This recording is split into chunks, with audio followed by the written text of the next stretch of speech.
Hey everybody, today we're going to talk about James chapter 4 verse 6. It says, "But he gives more grace. Therefore it says, God opposes the proud but gives grace to the humble." We encounter a profound truth about the nature of pride and humility in our relationship with God.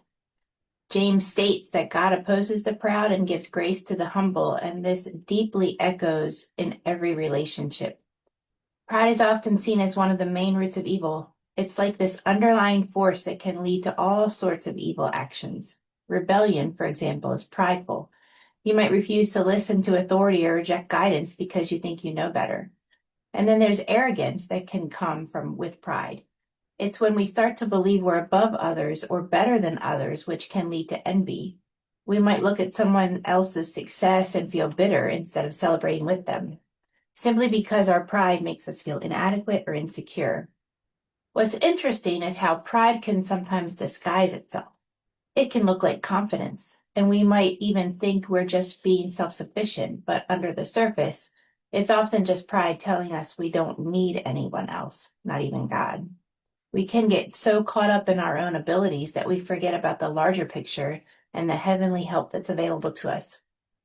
And don't forget how pride can masquerade as righteous indignation. We might feel justified in our anger over certain issues, but sometimes, if we dig a little deeper, that outrage can come from a place of pride, like thinking we have the moral high ground. That's why humility is so vital. It's like a breath of fresh air. When we're humble, we create space for something real and meaningful, a relationship with God. It allows us to recognize our dependence on Him and acknowledge that we're not above anyone else. Humility opens our hearts to receive love and grace, and it helps us connect with others authentically. We see ourselves clearly, recognizing our flaws and understanding that we're all on this journey together. When we approach life with humility, we can let go of the need to compete or compare, and instead we can lean into genuine connections and relationships and support one another. Just as a soldier might strategically arrange troops for combat, pride sets us up against God, creating a barrier that hinders His grace from flowing into our lives. The Greek word James uses here is tazo. It's a military term used to describe an orderly arrangement of troops for the purpose of crushing the enemy. This non-compliant heart describes our prideful hearts towards God. Those who are proud often act as if they are above the rules that apply to everyone else, exhibiting an attitude that is haughty and insolent.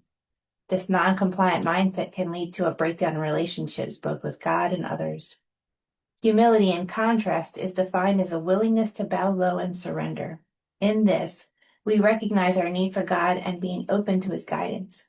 When we choose humility, we position ourselves to receive grace. It's unmerited favor that empowers us to be and do what we could not achieve on our own. This grace is not just a general kindness. It's an extraordinary measure that reflects God's deep love and willingness to restore us when we mess up. We all go through challenges in life that push us to put our pride aside and embrace humility. Think about it. Whether we're communicating with family, working on projects with coworkers, admitting when we've messed up, or even just asking for help, humility plays such a huge role in creating an atmosphere of respect and teamwork.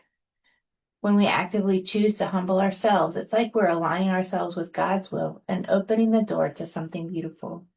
It helps create a more harmonious environment, whether at home or at work, or in our churches.